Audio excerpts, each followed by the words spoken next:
a lot of people complain, and I want to get this off my chest. A lot of people complain about Notre Dame not playing a conference championship game, and I don't think that's fair because of how Notre Dame schedules. I think it's a benefit to college. I think college football, Notre Dame's schedule and them not being in a conference is an asset to college football because we're so lacking in these transitive data points where we see how a team performs against one team and would against another, because they kind of tie all the conferences together, especially with this year's schedule, so that we get so much valuable data out of their schedule.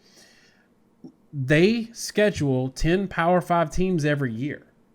And for a lot of teams like the SEC, to get to that 10th Power 5 team, they have to play in a conference championship game. So, yes, they might be sitting at home when Alabama's playing Georgia, but Alabama, to get to that number 10, effectively, Notre Dame's already played their 10th.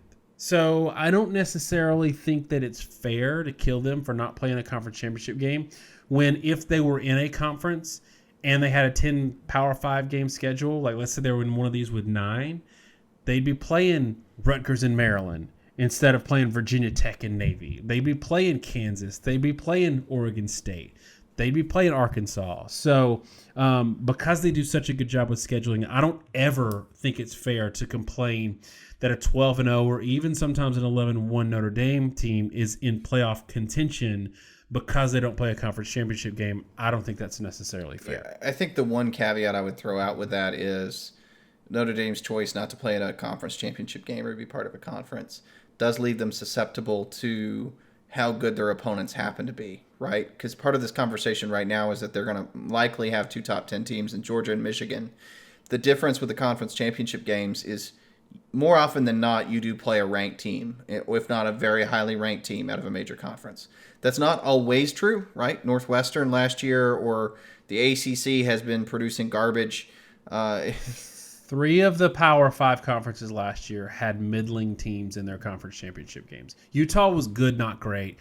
They're a 7-5 SEC West team, 8-4 SEC West team. Pitt lost to Penn State 51-6 and still played in their conference championship game. That's an actual score, not hyperbole.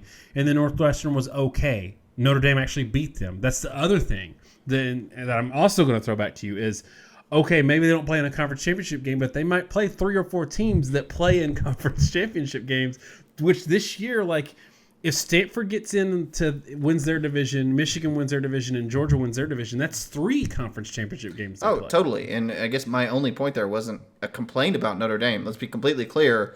It was just last year it really wasn't necessarily great because of how the teams happen to be.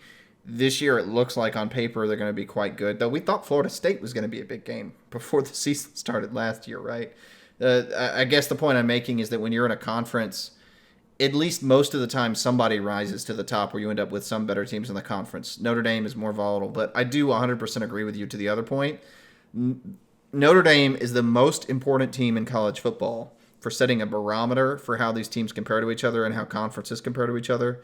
We often probably take way too much out of Notre Dame games because it's often our only real data point to sort of gauge how good is USC versus Georgia versus Michigan, versus Virginia. Several different conferences that we're going to kind of compare to each other based off games with Notre Dame because the conferences just they're moving to these 9-game conference schedules. They play maybe 1 Power 5 and that's it, and we don't really have many data points anymore. Notre Dame by themselves with their 10 Power 5 games, they will play as many meaningful non-conference games and create as many links as some conference will do in aggregate. If nothing else, I love the fact that Notre Dame's an independent, just selfishly as a data nerd because of what that does for college football. So y'all need to quit bashing Notre Dame for not playing in a conference championship game, not playing in a conference. They're actually doing college football a big favor, especially for us, as you say, data nerds.